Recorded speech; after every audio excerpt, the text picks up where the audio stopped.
For weeks now, News Channel 5 Investigates has been pushing hard to get state health officials to be more transparent about coronavirus in nursing homes.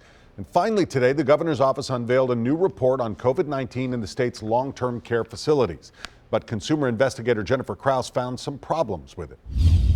That's right, Rory. This report lists 22 facilities in Tennessee with at least 2 cases of COVID-19.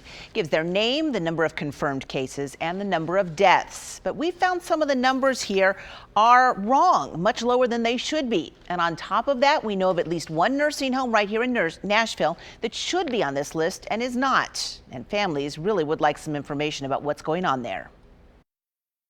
And I want to know more about my sister's case and any other cases in there. Clemmy Greenlee's sister, Martha Jackson, is one of the latest victims of coronavirus. The 50-year-old lives at the Nashville Center for Rehabilitation and Healing. And last week, Greenlee got word that her sister had tested positive for COVID-19. Then there's something going on in here that I want to know about. Greenlee is concerned that families are not getting the whole story about what's going on here on Wedgwood Avenue. At first, Greenlee says employees told her sister was not the only one who was sick. They told me it was 12 residents in there that has been affected. Greenlee insists that's what they told her. Now they're telling me I misunderstood what they said. Now she says she's being told Jackson is the only one who's sick. I just don't believe there's one person in there with the coronavirus and it's just only my sister.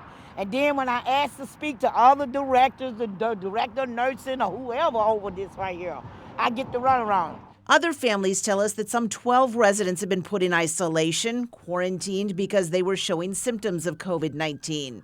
And families say they've repeatedly asked to have their loved ones tested, but the facility has refused.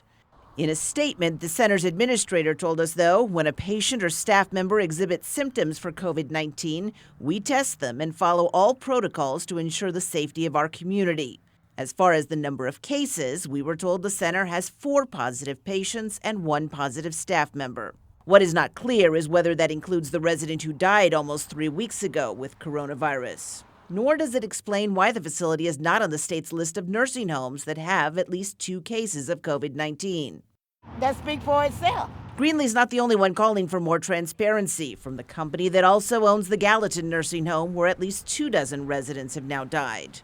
2 weeks ago, Brenda Delgado, whose 92-year-old mother also lives at the Nashville Center, was saying the same thing. We need to know who was exposed, how many people were exposed, and are those people still working in the hospital, or are they quarantined? Those are questions that we deserve answers. And these families are still waiting for those answers. These are our loved ones, our grandparents, our mothers. Don't just throw them away just because they're elders. Don't just throw them away because they're Black African Americans. You do your job. Now, we repeatedly asked the center how many residents there are in quarantine, and they repeatedly refuse to tell us. As to why the Nashville Center is not on the state's list, it appears that they are not accurately reporting to the state. Makes you wonder if there are other nursing homes doing this as well.